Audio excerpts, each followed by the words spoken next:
오늘 우리에게 주신 하나님의 말씀 보도록 하겠습니다. 사사기 11장 12절로 22절 말씀입니다. 생명의 샘가 10월 10일 목요일 말씀 사자를 보내 이르되 함께 읽겠습니다.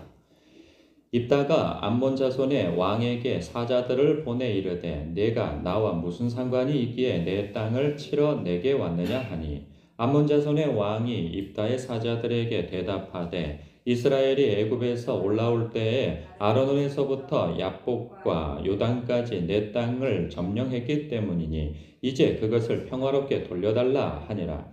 입다가 암몬 자손의 왕에게 다시 사자들을 보내 그에게 이르되 입다가 이같이 말하노라. 이스라엘이 모압 땅과 암몬 자손의 땅을 점령하지 아니하였느니라. 이스라엘이 애굽에서 올라올 때에 광야로 행하여 홍해에 이르고 가데스에 이르러서는 이스라엘이 사자들을 에돔 왕에게 보내어 이르기를 청하건대 나를 내 땅 가운데로 지나가게 하라 하였으나 에돔 왕이 이를 듣지 아니하였고 또 그와 같이 사람을 모압 왕에게도 보냈으나 그도 허락하지 아니하므로 이스라엘이 가데스에 머물렀더니 그 후에 광야를 지나 에돔 땅과 모압 땅을 돌아서 모압 땅에 해 뜨는 쪽으로 들어가 아르논 저쪽에 진쳤고 아르논은 모압의 경계이므로 모압 지역 안에는 들어가지 아니하였으며 이스라엘의 헤스본 왕 곧 아모리 족속의 왕 시온에게 사자들을 보내어 그에게 이르되 청하건대 우리를 당신의 땅으로 지나 우리의 곳에 이르게 하라 하였으나 시온이 이스라엘을 믿지 아니하여 그의 지역으로 지나지 못하게 할 뿐 아니라 그의 모든 백성을 모아 야하스에 진치고 이스라엘을 치므로 이스라엘의 하나님 여호와께서 시혼과 그의 모든 백성을 이스라엘의 손에 넘겨주시매 이스라엘이 그들을 쳐서 그 땅 주민 아모리 족속의 온 땅을 점령하되 아르논에서부터 야복까지와 광야에서부터 요단까지 아모리 족속의 온 지역을 점령하였느니라. 아멘. 이 전투에 있어서 전쟁도 그렇고요. 싸우지 않고 평화적인 방법으로 문제가 해결되어진다면 그것만큼 좋은 승리가 없고 지략이 없죠. 암몬이 그 이스라엘 땅으로 진입하여 이 침략을 해 들어온 것이죠. 그런 상황에서 이제 입다가 택함을 받아 이스라엘의 사사로서 이제 대장군의 역할을 감당하게 되어졌어요. 이때 이미 쳐들어온 그 암몬 진영으로 사자를 보내죠. 그래서 너희가 왜 지금 쳐들어왔느냐라고 묻게 되어집니다. 그랬더니 그들이 한다는 얘기가 너희들이 과거에 그러니까 13절에 이스라엘이 애굽에서 올라올 때 아르논에서부터 야복과 요단까지 내 땅을 점령했기 때문이다. 이제 그것을 평화롭게 내놔라 하는 거죠. 이미 300년 동안 머물러서 살고 있는 땅을 내놓으라는 거예요. 과거에 그것이 우리 땅이었기 때문에 너희들이 침략해서 빼앗아간 것 아니냐 이렇게 그 명분과 침략해 들어온 이유를 얘기하는 거죠. 그때 입다가 이제 또 사자를 보내서 대답을 하죠. 무슨 소리를 하고 있냐? 그 땅이 어째 니네 땅이었냐? 그것은 원래 모압 땅이었다. 그런 이야기가 19절에 나와 있죠. 헤스본 왕, 곧 아모리 족속의 왕 시온에게 사자를 보냈다 이거죠. 그러니까 이 앞에 14절부터 이 18절까지의 내용은 어떤 내용이냐면 이 민수기 내용을 읽어보면 알 수 있는 내용이에요. 그들이 가나안 땅으로 진입해 들어가려고 할 때 요단 동편에 있는 땅은 원래 약속받은 땅이 아니에요. 요단강이 있고 그 위에 이렇게 이 강으로 쫙 갈라져 있단 말이에요. 이스라엘이. 그 뭐 갈릴리, 요단강 그리고 사해바다로 해서 딱 중앙이 갈라져 있는데 오른쪽은 모압과 암몬과 에돔 뭐 이런 땅이 있었고 그리고 왼쪽에는 가나안 땅이 있었단 말이죠. 하나님 앞에 약속받은 땅은 가나안 땅이에요. 그런데 요단 동편을 통하여서 올라가려고 할 때 문제가 뭐였냐 하면 아니 거길 지나가야 되는데 그들 생각에는 아니 하나님께서 이걸 주시면 우리가 점령에 들어가서 그냥 그 땅을 점령해서 가면 될 텐데 하나님께서 금하신 것이 있어요. 에돔과 모압과 암몬 땅은 침략하지 말라는 거예요. 왜 그러느냐? 너희들의 형제 나라라는 거예요. 그러니까 아브라함 때부터 이렇게 뭐 에돔 족속은 이스마엘의 족속이었고, 또한 모압과 암몬은 그 아브라함 때 롯이 있죠. 이 롯의 근친 상간으로 낳게 되어진 그 손주들의 이름이란 말이죠. 그 모압과 암몬의 땅은 하나님께서 약속의 땅으로 그들에게도 복을 주셔서 주신 땅이란 말이죠. 그렇기 때문에 너희의 형제이기 때문에 침략하지 말라. 그런 까닭에 우회해서 돌아가게 되어진 거죠.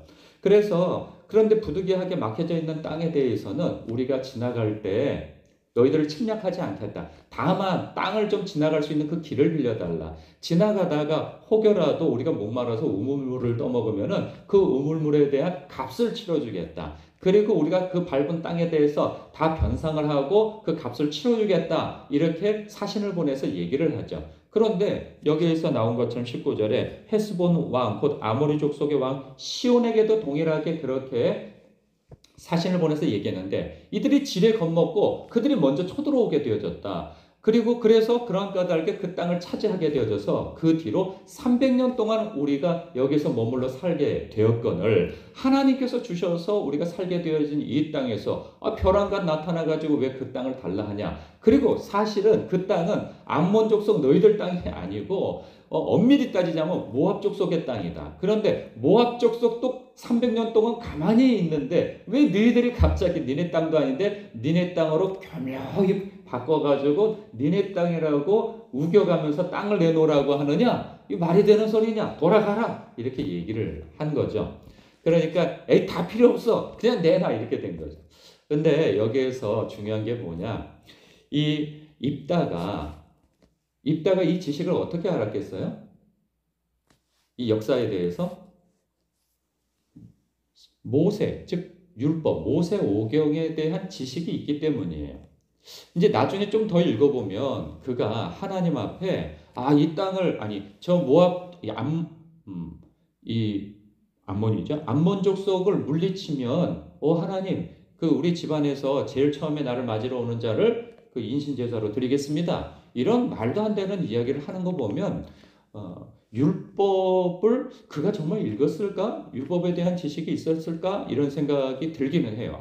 그러니까 율법에 대한 지식은 있었으나 이 내용을 보면 이게 그 당시에 기록이 없어요. 그러니까 뭐냐 하면 이 가나안 땅을 이 점령에 들어갈 때 이 내용은 모세 오경을 통하여서 나온단 말이죠. 여호수아서와 그 또 어디죠?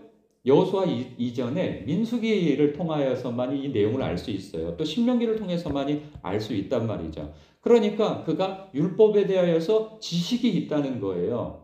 그런데 이게 나중에 그렇게 하나님을 알지 못하고 그렇게 말도 안 되는 우상신에게 마치 거래를 하는 것처럼 하나님 앞에 그런 말도 안 되는 이 신제사에 대한 이야기를 하는 거 보면 아마도 이 사신을 보낼 때 자기의 부관이나 어떤 책사가 있잖아요. 두뇌가 그 사람에게 묻지 않았는가? 야, 얘네들이 이렇게 요 땅이 자기네 땅이라고 그러는데 야, 이거 뭐 어떻게 해야 되냐? 했더니 그 가운데 율법을 아는 사람이 아닙니다. 민수기 어디에 이런 내용이 있습니다. 이건 모압 땅, 암몬 땅이 아니고 원래는 모압 땅이고 시온 왕 이 아모리 족속의 왕 시온이 2차 저차 해가지고 이렇게 되어진 것입니다. 라고 얘기해 준 것이 아닌가 그런 생각도 들기는 해요. 그런데 어쨌든 중요한 것은 무엇이냐? 말씀을 알고 있다는 거예요. 말씀을.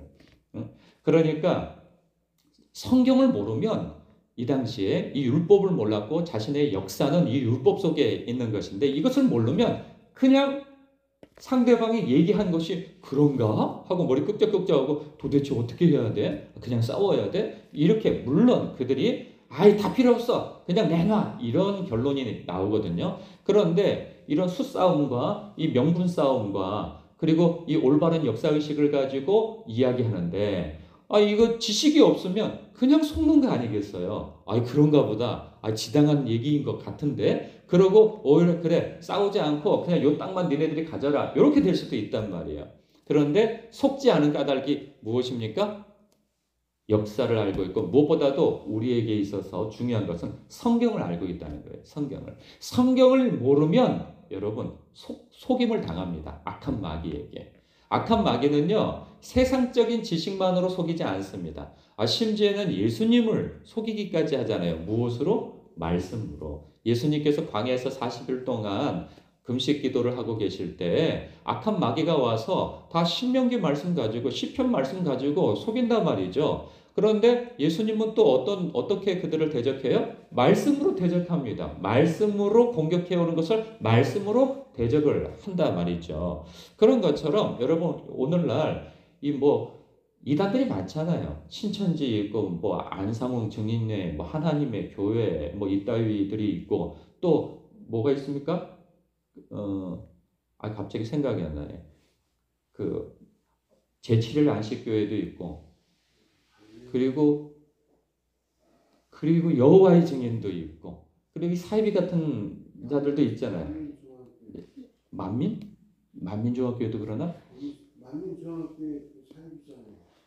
그 이단으로 봐야 되나? 잘 모르겠네요, 그거. 그리고 또 대순절례나 이러한 종류들 보면 다 무엇 가지고 얘기하냐면 성경 가지고 얘기해요. 성경 가지고. 그러면 성경에 대한 지식이 없는 사람, 성경을 읽어본 적도 없고 그냥 막연하게 알고만 있는 사람은 거기에서 어떤 특정한 성경을 딱 꺼내가지고 이야기를 할 때 머리 극적극적하고 있는 거죠. 그런가?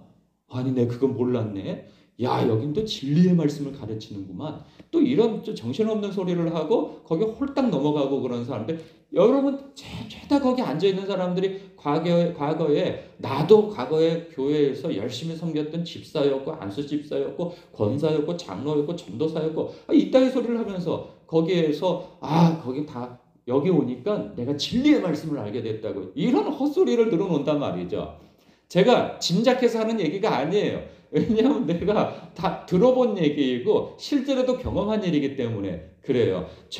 그래서 제가 너무나도 정말 안타까운 것은 오늘날 성도들이 말씀에 대한 지식이 없고 성령과의 그 관계가 단절되어져 있으니까 이 무지한 것 때문에 넘어가는 거예요. 하나님을 알지 못하고 성경을 알지 못하는 이 무지함 속에서 이 세대 정신을 따라 이 이단에게 끌려가지 않으면 이 세대를 따르지 말라. 너희들이 그러잖아요. 그 로마서 12장에서도 보면 그러므로 너희는 이 세대를 본받지 말고 오직 마음을 새롭게 함으로 변화를 받아 하나님의 선하시고 기쁘시고 온전하신 뜻이 무엇인지 분별하라고 말씀하고 있잖아요. 그런데 이 세대가 뭐예요? 이 세대 정신들이 그렇잖아요.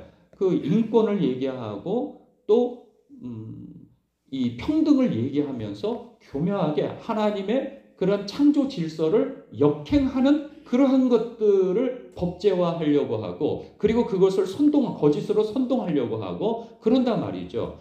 그러니까 이러한 것들, 이 시대 정신, 문화 이러한 것들을 통해서 이 믿는 자들의 마음을 정신없게 만든단 말이에요. 그럴 때 이렇게 복잡한 창조냐 진화냐 이런 거 가지고 싸울 때 우리가 학교에서 배운 것들은 이 진화에 대한 것을 배우지 않았겠어요. 그러나 우리가 성경 지식이 없고 믿음이 없다면 하나님을 만난 그런 은혜의식이 없다면 복음에 대한 이 분명한 지식이 없다면 우리는 거기서 그렇지 이 지당한 말씀이지 하고 세상이 주장하고 있는 그것을 따라간단 말이죠. 오늘날은 또 이 세대에서 이 돈이 아니면 어느 세대나 마찬가지였으나 돈이 신이 되어지는 그런 시대를 살고 있잖아요. 그러니 이 돈이 인격이 되어지고 돈이 지위가 되어지고 돈이 마치 이 영혼까지도 주고받고 할 수 있을 것 같은 이 세대 가운데에서 우리가 하나님의 말씀에 젖어 있지 아니하면 우리는 그냥 넘어가 버린단 말이에요. 이단으로 넘어가지 않으면 이 정통 교리와 교단 안에서 신앙생활을 하고 있음에도 불구하고 몸은 껍데기는 여기 와 있지만 일상 속에서의 삶은 이 하나님 앞에 온전한 참 삶으로 예배를 드리지 못하고 이 정신은 세상을 섬기는 그러한 예배를 세상에서는 드리고 이 교회에서는 예수님께 하나님께 예배를 드린다 말이죠. 그러니까 이런 이분법적인 삶을 살게 되어진다는 거예요. 그래서 우리가 속지 아니하려면 무엇을 어떻게 해야 된다? 성경을 읽어야 되는 거예요. 하나님의 말씀을 읽어야 똥인지 된장인지 분별을 하고 찍어 먹어봐야 되나 아니면 그냥 냄새만 맡고 피해야 되냐 색깔만 보고 피해야 되냐라는 그런 분별의식이 생겨난단 말이죠. 여러분 그러니 여러분 이렇게 늘 말씀을 읽고 묵상하고 하는 그러한 일들을 지금까지 해오고 계시는데 잘하고 계시는 것입니다. 하던 대로 그렇게 해 나가시기를 주님의 이름으로 축복합니다. 기도하겠습니다.